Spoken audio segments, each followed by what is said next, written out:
কোরবানির ফজিলতের কয়েকটা ফজিলত আমরা জানি। প্রথম ফজিলত, কোরবানির দিন কোরবানি করা, পশু জবাই করা, এটার চাইতে উত্তম শ্রেষ্ঠ কোন এবাদত আল্লাহর কাছে নাই। মানে ফরজ এবাদত নামাজ তো আছে, এটার পরে এই কোরবানি নামক এবাদতের চাইতে উত্তম কোন এবাদত কোরবানির দিন আর আল্লাহর কাছে নাই।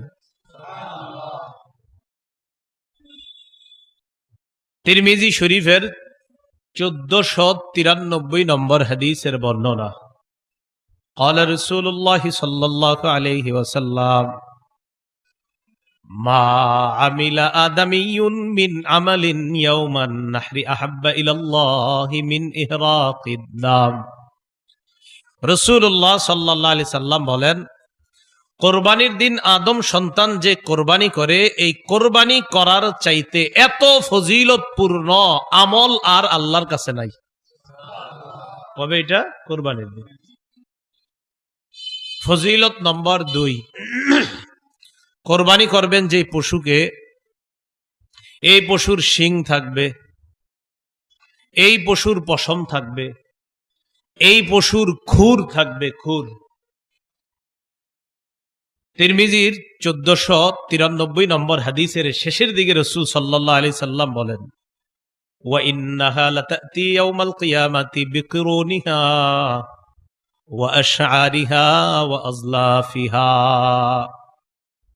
রাসূলুল্লাহ সাল্লাল্লাহু আলাইহি সাল্লাম বলেন, কোরবানির জানোয়ার কিয়ামতের ময়দানে তার শিং, তার পশম এবং তার খুর নিয়ে কিয়ামতের ময়দানে উপস্থিত হবে ওই বান্দার পক্ষে যিনি কোরবানি দিয়েছেন তার সাক্ষী হওয়ার জন্য। এটা একটা হতে পারে।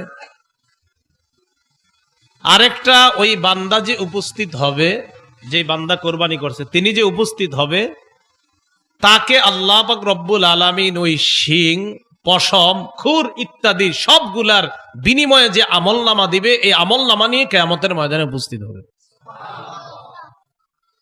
ওয়াইন্নাদ দামা লা ইয়াকাউ মিনাল্লাহি বিমাকানিন ক্বাবলা আন ইয়াকা আলাল আরদ। কোরবানি জবাই করবেন যে পশুটা, এই পশুর রক্ত মাটিতে পড়ার আগে এই রক্তটা আল্লাহর কাছে আলাদা একটা মর্যাদার স্থান দখল করে নেয়। জবাই করছেন, রক্তের ফোঁটাটা জমিনে পড়বে, পড়ার আগে এটা আল্লাহর কাছে আলাদা একটা মর্যাদার স্থান আল্লাহর কাছে নিয়ে নেয়। ফজিলত নম্বর 3, কোরবানি যেই জানোয়ারটা আমরা জবাই করি, এটার প্রত্যেকটা পশমের বিনিময়ে একটা নেকি দেওয়া হয়।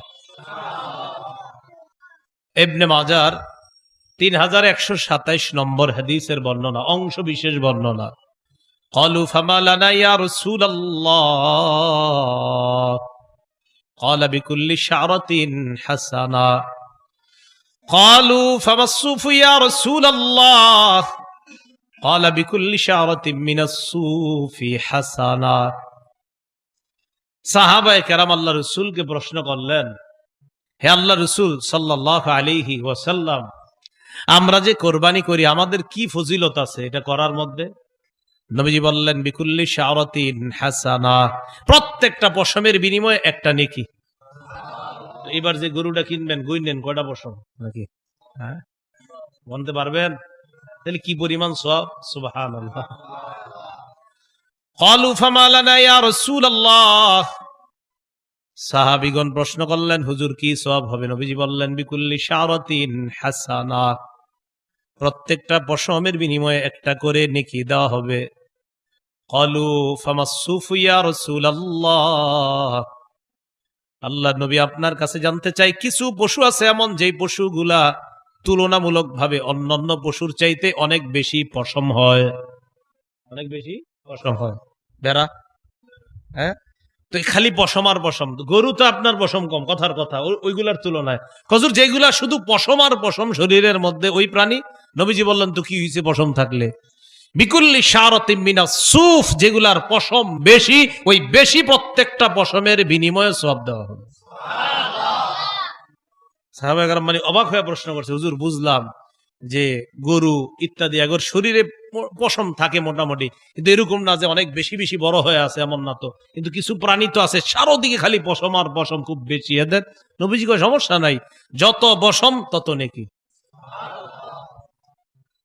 এ হলো 3 নম্বর ফজিলত।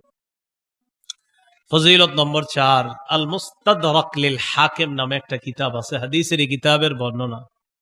ফাতেমা রাদিয়াল্লাহু তাআলা আনহাকে রাসূলুল্লাহ সাল্লাল্লাহু আলাইহি ওয়াসাল্লাম বললেন, ফাতেমা তুমি যে কোরবানি করো, এই কোরবানির কি ফজিলত জানো? ফাইন্না লাকি বিআউয়ালি কাতরাতিন তাকতুরু মিনাদ দাম। রাসূলুল্লাহ সাল্লাল্লাহু আলাইহি ওয়াসাল্লাম বলেন, ফাইন্না লাকি বিআউয়ালি কাতরাতিন মিনাদ দাম ইউগফারু লাকি মা সালাফা মিন যুনুবিক।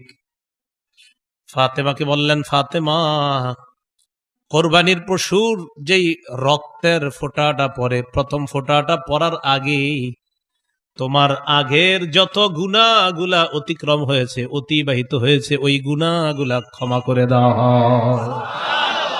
ফাইন্না লাকি বিআউয়ালি কাতরাতিন তাকতুরু মিনাদ দাম ইউগফারু লাকি মা সালাফা মিন যুনুবিক। অতীতে তোমার যে গুনাহগুলা, এই গুনাহগুলা প্রথম ফোঁটার সাথে সাথেই ক্ষমা করে দাও। ফজিলত নম্বর 5, মুসনাদে আহমদের বর্ণনা, 17,400 পরে যে হাদিসগুলা আছে কোরবানির ব্যাপারে, 17,400 পরের হাদিসগুলা, এই হাদিসের মধ্যে আসছে অনেকগুলো হাদিস আছে এই ব্যাপারে। রাসূলুল্লাহ সাল্লাল্লাহু আলাইহি সাল্লামের সাহাবী যায়েদ ইবনে আরকাম রাদিয়াল্লাহু তাআলা আনহুর বর্ণনা, তিনি বলেন, ক্বালা রাসূলুল্লাহ সাল্লাল্লাহু আলাইহি ওয়াসাল্লাম বিকুল্লি কাতরাতিন হাসানাহ। নবীজি সাল্লাল্লাহু আলাইহি সাল্লাম বলেন, আগে তো জানছেন প্রত্যেকটা পশমের বিনিময়ে সওয়াব, এবার নবীজি বলেন প্রত্যেকটা রক্তের ফোঁটার বিনিময়েও আল্লাহ পাক রব্বুল আলামিন একটা সওয়াব নিবদ্ধ করে দেন। কোরবানি যারা করার নিয়ত করেছি, আল্লাহ আমাদের নিয়তকে পরিশুদ্ধ করার তৌফিক দান করেন।